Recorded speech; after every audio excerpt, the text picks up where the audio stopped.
udah meninggoy, tapi dia terus diteror sama pacarnya itu. Asli ini serem banget. Yang suka cerita horor sini kumpul, yang penakut mendingan skip aja. Jadi perempuan ini bernama Wulandari. Di tahun 2014 Kak Wulan ini punya pacar namanya Agung. Tapi baru beberapa lama pacaran Agung meninggoy ketika lagi pelatihan Mapala di Gunung Salak. Berita meninggoynya itu sampai rame satu Indonesia. Saat itu Kak Wulan bener-bener sedih banget karena Kak Wulan ini adalah pacar pertama dan pacar terakhir dari Agung. Kejadian seremnya adalah setelah Kak Agung meninggoy, Kak Wulan ini malah diteror sama sosok yang menyerupai Kak Agung. Jadi Kak Agung ini kan meninggoy di sore hari. Nah di malam harinya sebelum besok paginya itu dikuburin, Kak Wulan ini nginep di rumah temennya. Karena saat itu dia itu bener-bener sedih dan butuh temennya buat cerita-cerita ataupun nemenin. Malam itu Kak Wulan bener-bener gak bisa tidur karena kan masih sedih banget ya. Pas lagi tiduran di kamar temennya ini sambil nangis-nangis, Kak Wulan ini ngeliat ada sosok Agung yang terus ngeliatin Wulan dari langit-langit. Aduh, lihat nih, merinding gue tuh. Terus besoknya pas lagi di pemakaman, Kak Wulan ini ngeliat ada sosok Agung di samping makam. Jadi sosok Kak Agung ini tuh kayak ngeliatin prosesi pemakaman jenazah dirinya sendiri. Diri di samping makam, ngeliatin tubuhnya dikubur, terus ngeliat ke arah Wulan, senyum, terus ngeliat lagi ke arah kuburan. Gitu terus sampai prosesi pemakaman selesai. Aduh gila, ini gue merinding banget asli. Terus sepulang dari kuburan selama perjalanan, Kak Wulan ini nih ngeliat Agung itu ngikutin dia terus, baik di dalam mobil ataupun di sisi jalan ataupun di langit. Lalu malam harinya kan tahlilan ya. Nah setelah tahlilan, Wulan ini pulang ke rumahnya. Karena dia itu takut, dia memutuskan buat tidur bareng keluarganya, sama ayahnya, sama ibunya dan adik-adiknya. Tidur bareng nih di satu ruangan. Dan ini nih kejadian asli benar-benar serem lagi nih. Ketika yang lain udah pada tidur, Wulan ini masih belum bisa tidur. Dia itu masih sedih, masih kepikiran sama pacarnya itu. Jadinya dia itu nutupin mukanya pakai guling. Di tengah-tengah kesunyian, Wulan ini tiba-tiba ngedengar suaranya Agung. Aku kangen kamu, buka muka kamu, aku mau lihat. Wulan di situ tuh bener-bener merinding. Aduh, ini gue aja yang cerita merinding ya, apalagi kalau gue di situ. Di situ Wulan itu baca-bacaan zikir gitulah. Tapi suara itu kedengeran lagi. Ayo Mom, aku kangen, aku mau lihat muka kamu, buka. Sambil baca bismillah, Wulan pun ngintip nih. Gulingnya digeser dikit, jadi cuma kelihatan mukanya setengah. Itu tuh nggak ada apa-apa, tapi suara itu kedengeran lagi. Aku mau lihat semua muka kamu. Sambil baca bismillah dan istighfar, Wulan pun ngegeser gulingnya, jadi mukanya kelihatan semua. Dan di sini nih, aduh, merinding gua. Ada mukanya almarhum Agung tepat di depan mukanya Wulan. Mukanya di situ tuh bersih. Tapi Wulan itu bisa ngelihat ada iketan kain kafannya.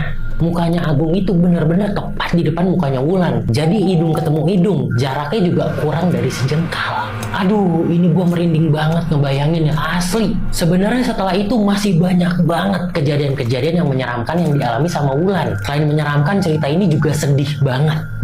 Oke, setelah sekian lama nggak cerita horor, ini gue dapet cerita horor yang keren banget. Kalian pernah dengar cerita nggak sih atau nonton film di mana ceritanya itu ada orang yang koma, terus pas sadar ternyata dia jadi bisa lihat setan.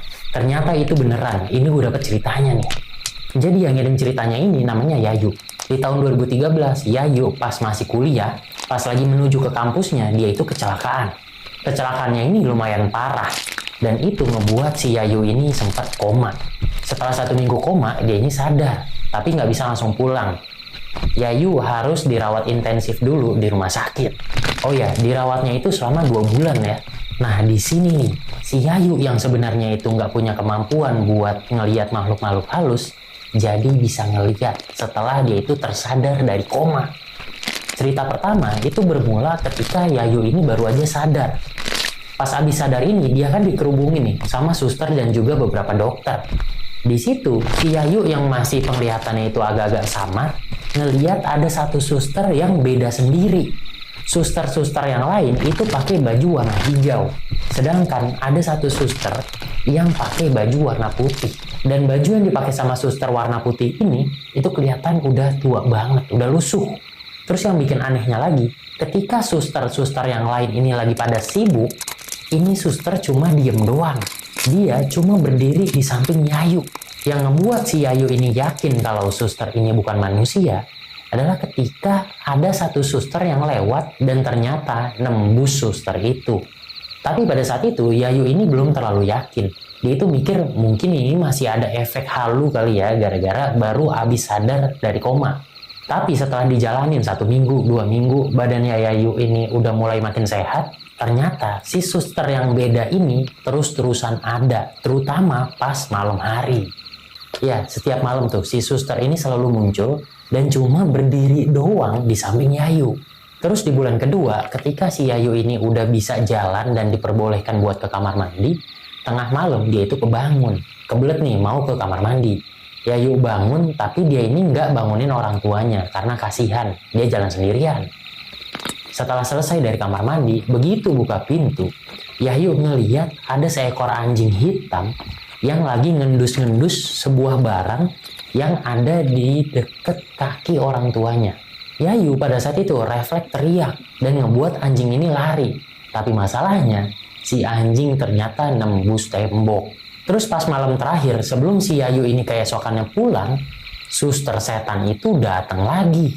Sekitar jam 2 malam, pas Yayu ini lagi tidur, dia itu berasa tangannya kayak diangkat gitu, kayak ada yang ngangkat. Yayu melek dong, dan pas melek ini, dia ngelihat kalau yang ngangkat tangannya itu si suster setan itu yang pakai baju putih. Mereka berdua tatap-tatapan. Terus makin lama, baju dari suster itu makin lusuh, terus sobek-sobek dan jadi makin banyak tanahnya. Dan muka suster itu perlahan-lahan berubah menjadi tua dan jadi nenek-nenek. Yayu cuma bisa nutup mata doang dan juga berdoa. Terus nggak beberapa saat tangannya itu dilepas, Yayu melek. Ternyata suster itu jalan dan nembus pintu. Wah gila, kacau sih ya.